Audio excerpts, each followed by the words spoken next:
2025 promises to be another huge year for the Washington Commanders. And with the NFL draft just weeks away, we got a GOAT in the building. ESPN senior NFL insider Adam Schefter joins us now to talk all things Commanders. Adam Schefter, thank you very much for taking a moment with us here today, brother. Thank you for having me, Chad. Appreciate your time. Before we get to the draft, because, Adam, I know that's one of the things that all Commanders fans want to talk about, I want to speak about what this team has done in the offseason thus far. A couple of those huge additions began with one Deebo Samuel. How do you see him fitting into this offense with Jayden Daniels? A weapon, Chad. That's what he does. He brings a certain toughness, a certain aura, a certain level of championship experience to this roster. It's another playmaker, somebody that Jayden Daniels can rely on, somebody that takes pressure off Terry McLaurin.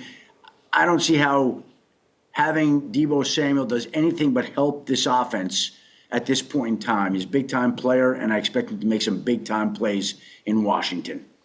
Now, we know that it was important to get more weapons for Jayden Daniels to add for his offensive proficiency. However, protecting Jayden was also something that this team knew that they had to do. They go out and make a trade for arguably one of the best offensive linemen in the game. That's Laremy Tunsil. What should we expect from him?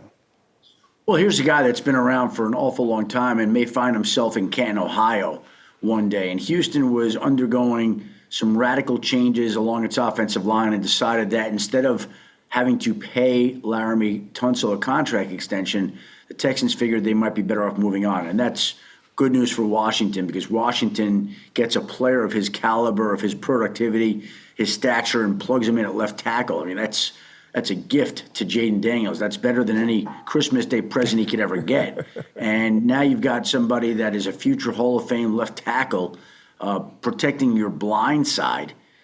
That's just a huge addition. I mean, look, they have a window here with Jayden Daniels on his rookie contract that they can go out and trade for a player who makes about $20 million a year in Deebo Samuel. They can go out and get a pricey left tackle and Laremy Tunsil. They could do these things, make a couple of extra moves, more than, say, the Dallas Cowboys or Philadelphia Eagles can, because those quarterbacks on those teams are not on rookie contracts. They're making $55, $60 million a year. Jayden Daniels on a rookie deal. There's extra money around. You can go funnel that into the roster. It's exactly what Washington is doing right now. And that is what it is that we've seen, again, from their additions, not only the two individuals that we're speaking about now, but also Marshawn Lattimore, adding him last season as well, those quality veterans. Flipping the page from those quality vets to this draft, again, it's coming up in just a couple of weeks. The Washington Commanders have grown accustomed to picking at the top of the draft. This year, they'll be back in the 20s or so it should be. What have you heard in regards to how the Washington Commanders may go about attacking this year's draft? Well, Chad, I think that they couldn't be any happier to be in the 20s. The only way that they'd be happier is if they were 32. But they're not 32. That's for another year.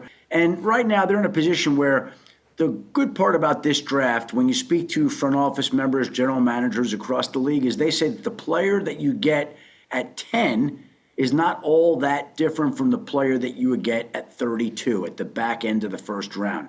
So where Washington is, they're going to have the opportunity to sit back there and just see who slides to them. There's any number of ways that the Commanders can go with this pick. My guess is it'll be a pick in the trenches, maybe another offensive lineman, maybe another cornerback. There's a few different ways they could go, but it'll be dictated to them more by the players that go in front of them than them trying to fill a specific need. And we saw Adam Peters and Dan Quinn, that whole draft room, do much of the same of that last year. It was a good, impressive first draft. They'll look to double down on that here in year number 2. Adam, for all Washington Commanders fans, one of the things that they know is that as impressive of a season as the Commanders had last year, going 12-5, making it all the way to that NFC Championship game, that ultimately they still got the Eagles in that same NFC East. Looking at what this Commanders team has been able to do through free agency, what they've done via the trade, do you believe that the Commanders have closed the gap on the Eagles at all? Yeah, I think they have. Again, when you have that ability to go out and spend some of that money that other teams can't spend, and you can add Deebo Samuel and you can add Laremy Tunsil, that should bring you closer to the competition. And they weren't that far away to begin with. And the bigger jump may come just from seeing Jayden Daniels go from year 1 to year 2.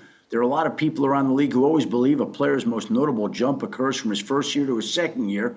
And if that happens to be the case with Jaden Daniels, we could only imagine what we might see out of him when last year he might have been a top 5 quarterback in all of football. So if his game goes another level, whoa, that would be something that would really give Washington a chance to make a major run in the postseason and give the Commanders a chance to overtake the Eagles. 100%, and that would make many fans here in the DMV area very, very happy. Now, I got to ask you this. Beyond football, another one of your passions is health, and more specifically, screening and awareness for type 1 diabetes. I know that this is important to you. Why is Santa Fe's Screen for Type 1? How did this become something important in your life? Well, Chad, my wife, Shari, is a type 1 diabetic, and so I watch what she deals with on a daily basis, and that's why it's important for me to go out and encourage people to meet with their doctors, talk to their doctors about type 1 diabetes, ask them about screening in advance, because by screening in advance, you're getting ahead of the game. I make my living off information and knowledge, and I'm trying to encourage people to do the same thing. Having watched my wife, an unexpected type 1 diabetes diagnosis can have serious impacts. So if you have more time to prepare to make a difference, that's a huge deal. And that's why screening is so important for type 1 diabetes. Screening gives you the valuable time to prepare. And yes, I've been engaged by Santa Fe to deliver this message, but I know that it's the right thing to screen in advance. And it's why we're trying to encourage people to visit screenfortype1.com to learn more. That's visit screenfortype1.com to learn more. Absolutely love it. And Schefter, I will get you out of here on this. Again, we want to thank you for spending all of your time with us here today. For all of the people here in the DMV, can we get you to put your left hand up and give us a raise hell, Adam Schefter? Can we get a raise hell from Adam Schefter before you get out of here? What am I raising? What am I raising here, I Chad? don't know. I don't know how this works. What am I missing out? What's the joke? We're just raising hell. That's what we do around here. Chad, you do it well. I think you do it well, not raise hell. I like to think of it in more polite, diplomatic terms. I got you, brother. Adam Schefter, senior NFL insider, thank you so very much for taking a moment here with us at Fox 5. Thank you for your time today, Chad. Thank you for having me. Thank you.